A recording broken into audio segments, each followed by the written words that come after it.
Story 1. A Lone Village Arrival. Sophie Turner's heart raced as she drove through the winding forest road leading to a lone village. The name alone was unsettling, but the promise of solitude and a break from city life drew her in. The village appeared as a quaint, almost picturesque setting, with ivy-clad cottages and fog curling through the streets. It felt like stepping back in time, but a shiver of unease settled over her as she noticed the sparse number of villagers and their hollow stares. Her cottage, though charming, creaked and groaned with every step. The first night was filled with the eerie sounds of the house settling and strange whispers that seemed to seep through the walls. Sophie shrugged it off, attributing it to the house's age. But as she drifted to sleep, the unsettling feeling persisted, like a shadow lurking just out of sight.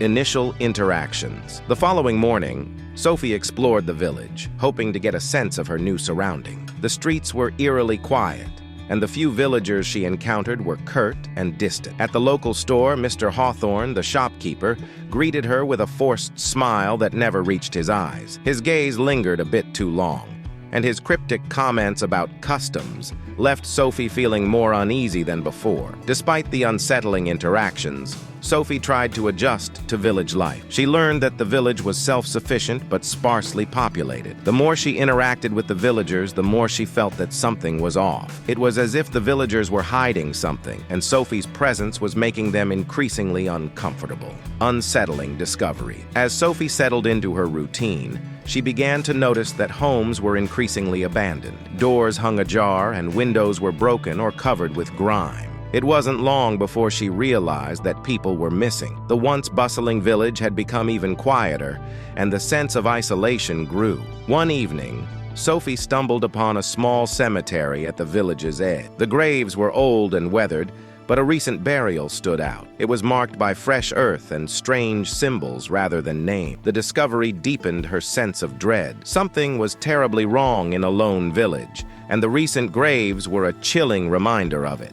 The mysterious library. Determined to uncover more, Sophie explored an old, dust-covered library she had seen but never entered. The library was filled with ancient books and scrolls, which she eagerly began to examine. Her heart raced as she discovered documents detailing rituals and the village's history. Among the scrolls, she found a description of a malevolent entity that thrived on fear and isolation. The entity, bound by a dark ritual, seemed to feed off the villagers' dread. The more Sophie read, the more she realized that a lone village was deliberately isolated to keep the entity's hunger at bay. Her heart pounded with the realization that her presence in the village might have triggered the entity's awakening. The entity revealed. That night, Sophie was plagued by unsettling dreams and an ever-growing feeling of being watched. The whispers she had heard before grew louder and more coherent, warning her to leave. Shadows moved on their own,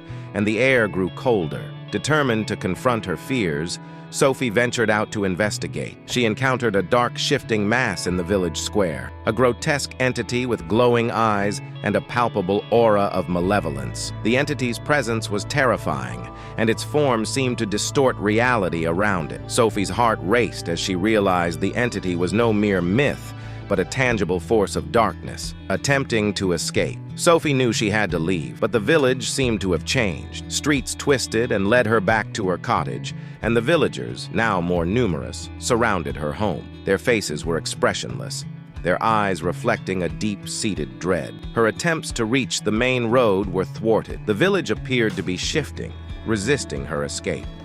The entity's presence grew stronger, and Sophie felt its cold, malevolent influence more intensely. Desperate, she recalled the ritual described in the scroll and decided to perform it, hoping it would help her escape. Preparing the ritual. Sophie gathered the necessary items for the ritual: symbols, incantations, and ancient artifacts. As she prepared, the entity's interference grew more aggressive. It manifested terrifying visions and attempted to disrupt her efforts. Despite the fear and chaos, Sophie remained focused, determined to complete the ritual and banish the entity. The ritual was intricate and required precise execution. Sophie worked tirelessly, her nerves frayed as the entity's influence tested her resolve. The village seemed to close in around her, amplifying her sense of isolation and dread. The ritual. With the ritual site prepared, Sophie began the incantation. The air crackled with energy, and the ground trembled as she recited the ancient words. The entity roared in fury, its shadowy form writhing and distorting. Sophie's voice wavered, but she pressed on, determined to see the ritual through. The entity's aggression intensified as the ritual reached its climax. The village itself seemed to react, with buildings shaking and shadows swirling. Sophie fought to maintain her focus, completing the ritual's final steps as the entity's scream filled the night. Aftermath. With the entity bound and the ritual complete, the oppressive atmosphere lifted.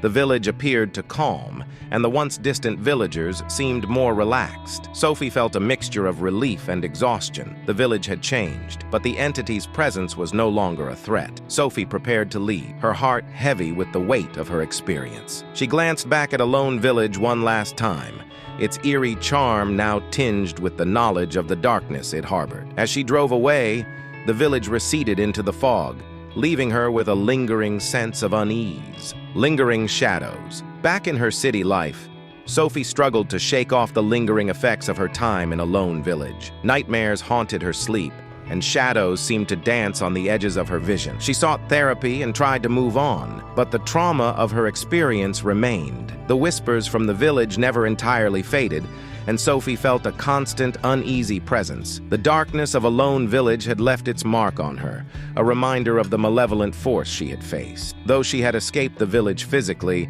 the psychological scars remained, and the memory of the entity lingered in the corners of her mind.